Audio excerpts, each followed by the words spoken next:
Brought to you by YourQuote, an app that makes you write and perform. It was 13th of July 2017. I was feeling a bit dizzy that day, so I took some pills and I dozed off. The next day, I had a train to catch for going to Mumbai.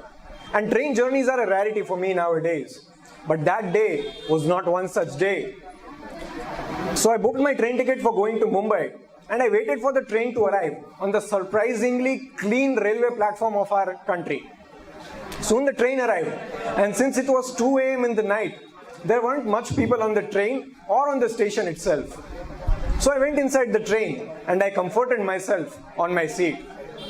Little did I know that this train journey was going to be one of the best ones that I ever had in my life. A group of girls were already seated in front of my seat. And to be very honest, I felt like I was one of the luckiest guys on the planet. Yes. And the girls were enjoying themselves, to be very honest, except one of them. She had worn a camouflage t-shirt, a black jeans, and a cap that did not remotely suit to her beautiful attire, but was ignored by me, since she already had a strange mojo that attracted me towards her. Soon, the night darkened and the clouds completely embraced the moon in their arms. And everybody in the train slept, except me and that girl. Her eyes were transfixed on the trees that galloped backwards as the train hustled across its path. Now I had a golden chance to strike a conversation with this beautiful girl. So before I could fight with my heart, my mouth blabbered out these words. Hi, I'm Anmol. And you? Hi, I'm Adishri. Nice to meet you. Damn, her voice was even more beautiful than she was. A symphony in the chaos is what the poetic me would like to identify it as. But then I stopped myself. I gazed in her eyes. There was a surreal tranquility in them, along with a little bit of restlessness. And needless to say that she was one of the most intriguing characters that I had ever met in my life, and I really wanted to know a lot more about her.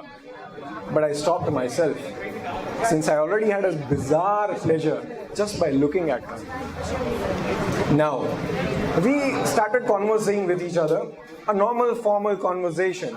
And she asked me if I could come with her to some other part of the train because she didn't want to disturb the people who were asleep in their own seats.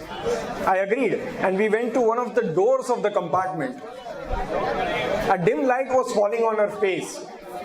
And trust me, she looked even more beautiful at that time. Now, I was just admiring her beauty, and she started talking about herself. Her life, her career, her relationships, her parents, everything. And she was a complete chatterbox as opposed to what I had thought of her. So even I started talking a lot about myself.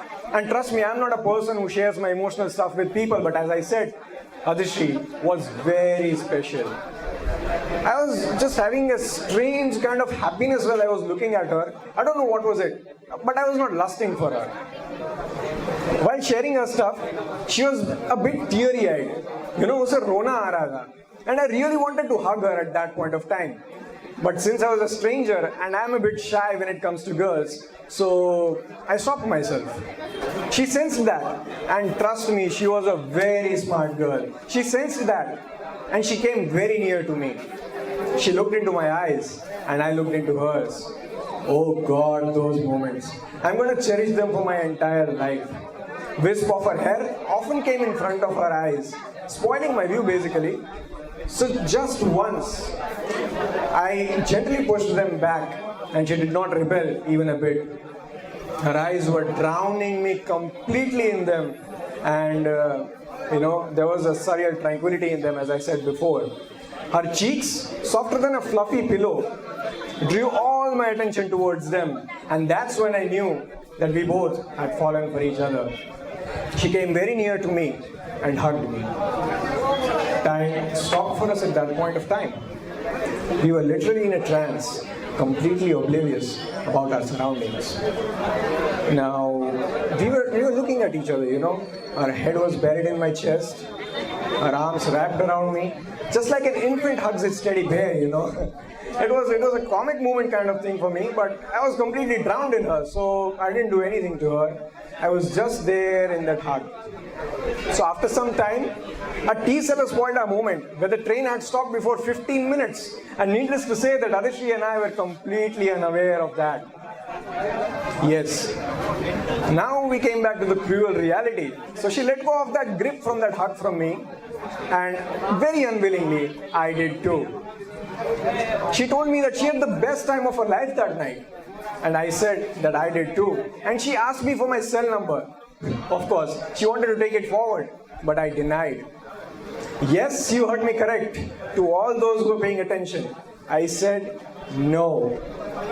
I said, Adishri, we have experienced something very special today. Let us keep it this way and not move forward. If I know you more, I will know your flaws too. And I want to live my life believing that I met a completely flawless girl in my life with whom I had the best moments of it. She started crying and she hugged me again. But this time, a drop of tear made its way from my eyes, from my cheeks, to her camouflage t-shirt. Yes, she got off the train and waved hands for the final time. And though I never wanted to let go of that grip from that hug, but I did too.